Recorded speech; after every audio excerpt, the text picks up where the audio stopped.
Story. Movie synopsis. Warning: this synopsis may contain spoilers. New Jersey, 1984. The magician Lionel Shrike, Richard Lange, is set to perform a trick in which he attempts to escape from a safe as it is dropped into the river. Thaddeus Bradley, Morgan Freeman, is reporting on the event, claiming it can't be done. Lionel's son Dylan, William Henderson, runs to his dad, expressing doubts over the trick. Lionel assures Dylan he'll be out in 5 minutes. Lionel gets in the safe and it's dropped in the water. 5 minutes pass, and Lionel never resurfaces. People begin to panic, and Dylan tries running toward the water, but he is held back by authorities.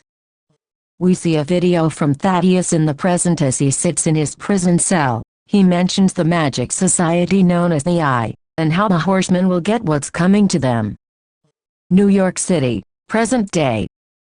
The horsemen have been hiding out for a year since their last heist show. Since then, Henry Reeves has left the group. J. Daniel Atlas, Jesse Eisenberg, is walking through a tunnel that leads him into a room. A voice speaks to Danny, claiming to be part of the Eye, the underground consortium of magic and illusion. Danny is sick of hiding out and not having made progress over the past year, but the voice tries to assure Danny that things are about to pay off. Meanwhile, Dylan Shrike, now played by Mark Ruffalo, is still playing out his own act as an agent by pretending to be on the trail of the horsemen. Despite being their mole, he talks to new agent Natalie Austin, Sanal Lathan, and senior agent Cowan, David Warshawski, about the trail he's picked up, but they think he's full of crap. Danny returns to his apartment to find a woman named Lula Mae, Lizzie Kaplan, on his couch. He triggers a setup that makes it look like Lula gets decapitated on his couch, but Danny knows it's a trick. She appears behind him and starts saying what she knows about the horsemen. Danny recognizes her from a show she performed ages ago in which she pulled a hat out of a rabbit. You read it right. He tries tying her up, but when his back is turned, Lula disappears. Danny is summoned to meet with the rest of the horsemen. Merritt McKinney, Woody Harrelson, and Jack Wilder, Dave Franco, are practicing throwing cards. While Jack thinks he's gotten the hang of hypnotism, he hasn't. The three go to their meeting place to find Dylan and Lula together, as she is now part of the group. Dylan says it's time for their next show to go on. The plan is to sabotage a launch for the tech program Okta, and to expose the company's CEO Owen Case, then Lamb, for being a fraud and taking the information of his consumers. The horsemen get to the launch site in New York while disguised as employees. They set up the trap with cameras, and Merritt hypnotizes Owen into walking into a room where he will openly broadcast his deceit. The show begins, with Danny, Lula, and Merritt taking the stage and the audience taking the horsemen's reappearance as a big surprise. Suddenly, Dylan finds a fooled tarot card in his booklet, before the horsemen can perform any tricks. However, their own show is sabotaged as a distorted voice begins to speak. The voice starts to expose the secrets of the horsemen, namely that Jack is still alive and that Dylan is their mole. This happens as Natalie, Cowan, and other FBI agents show up. They begin to arrest Dylan, but he uncuffs himself and cuffs the agents together. The horsemen all run to the roof of the building to escape. They slide down a chute, thinking they will land in a truck that gets them out of there. However, they end up in the kitchen of a Chinese food restaurant. To their bewilderment, they have somehow ended up in Macau. To add even more confusion, the horsemen discover that this was partially orchestrated by Merritt's twin brother Chase, also Woody Harrelson in a duo role. A group of armed thugs take the horsemen away in vans. Dylan gets a phone call from Thaddeus, still speaking as though he is going to exact his revenge. Dylan later uses Cowan's ID to get into Thaddeus's prison cell and eventually set him free as he helps him figure out what happened with the horsemen.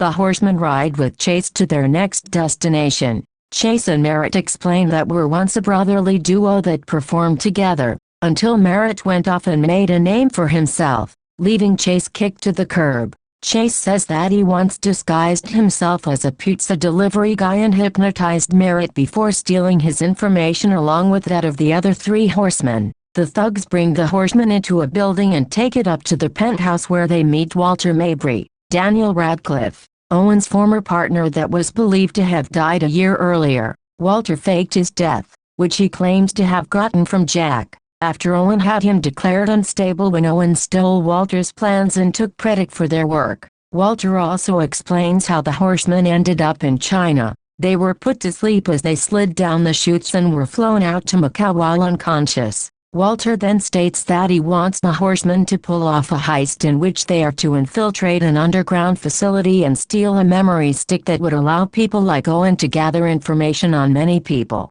Lula, Merritt, and Jack all refuse, but Danny agrees to it.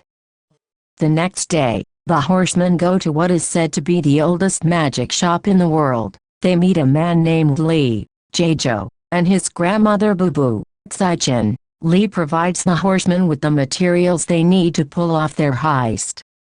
Dylan and Thaddeus fly out to Macau to find the horsemen. Thaddeus knows that Dylan had been plotting revenge on him after believing Thaddeus goaded Lionel into performing the trick that took his life, leaving Dylan still angered. When the two arrive, they visit the same magic shop and speak to Boo Boo and Lee in regards to what they know about the horsemen. Thaddeus walks into a sarcophagus and disappears, leaving Dylan with only a note that says your move. The horsemen must first meet a South African gangster at a casino before he guides them to the facility where they will find the stick. They are brought there in disguise as researchers, creating diversions. Jack gets the stick and attaches it to a playing card. The horseman gets inspected individually, while constantly trying to keep the card hidden from view. After a long inspection, they are cleared to get out. Knowing the stick would set off the metal detector, Danny creates another distraction to allow Merritt to throw the card to Lula without detection. Danny waits for someone to pick up the stick, but when Walter shows up with his thugs, Danny learns that he's being double-crossed. Walter's thugs hit Danny as Walter demands the stick, but Dylan appears and makes it seem like he grabbed the card from Danny, leading the thugs to chase after Dylan. After taking out most of the thugs, Dylan runs into Chase, who distracts him long enough for Walter to show up and knock Dylan unconscious.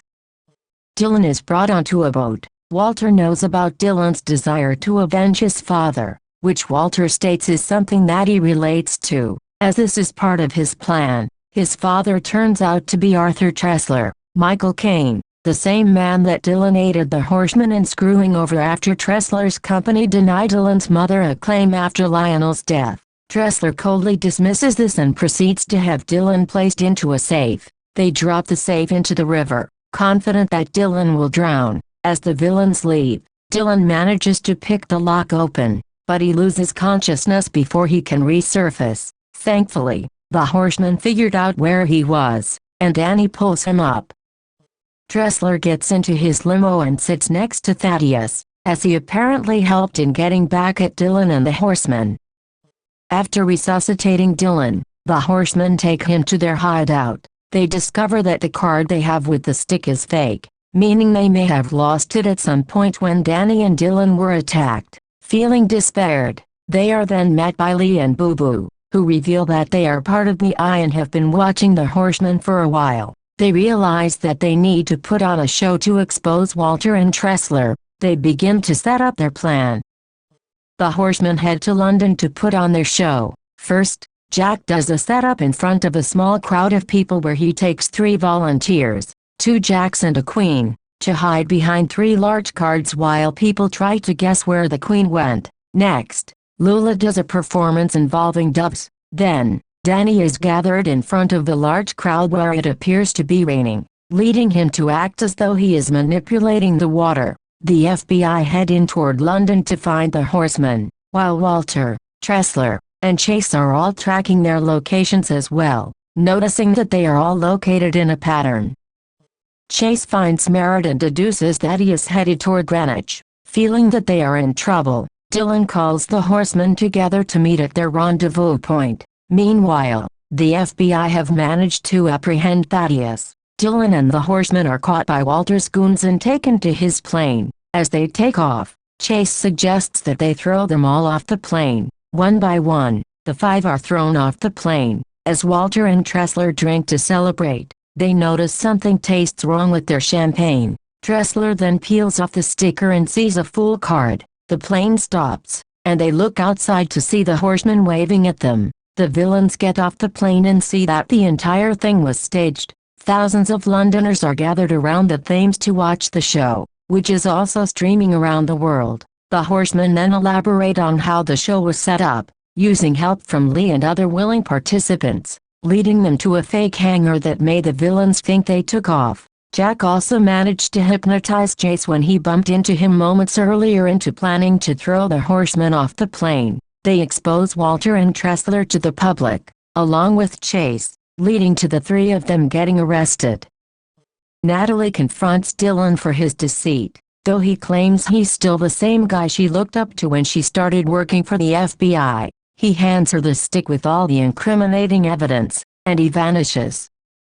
Not long after, Dylan and the horsemen are taken to a building belonging to the Eye. Dylan enters a room and finds pictures of his father, including one of him with Thaddeus. Thaddeus emerges. He escaped custody, and explains that he and Lionel were partners whose act was pretending to be rivals. He has always felt remorse over what happened to Lionel, but he is proud of the magician Dylan grew up to be. Dylan appears to forgive Thaddeus, and he asks what happens now. Thaddeus says he should find a successor. Just as Danny and the other three walk in, Thaddeus walks out, but not before telling the five to pay no mind to the curtain in the room. They end up walking to the curtain and find a door behind it. This leads them toward a spiral staircase. They walk down to see whatever happens to be at the bottom, and the film suddenly ends. The end of Now You See Me 2 synopsis.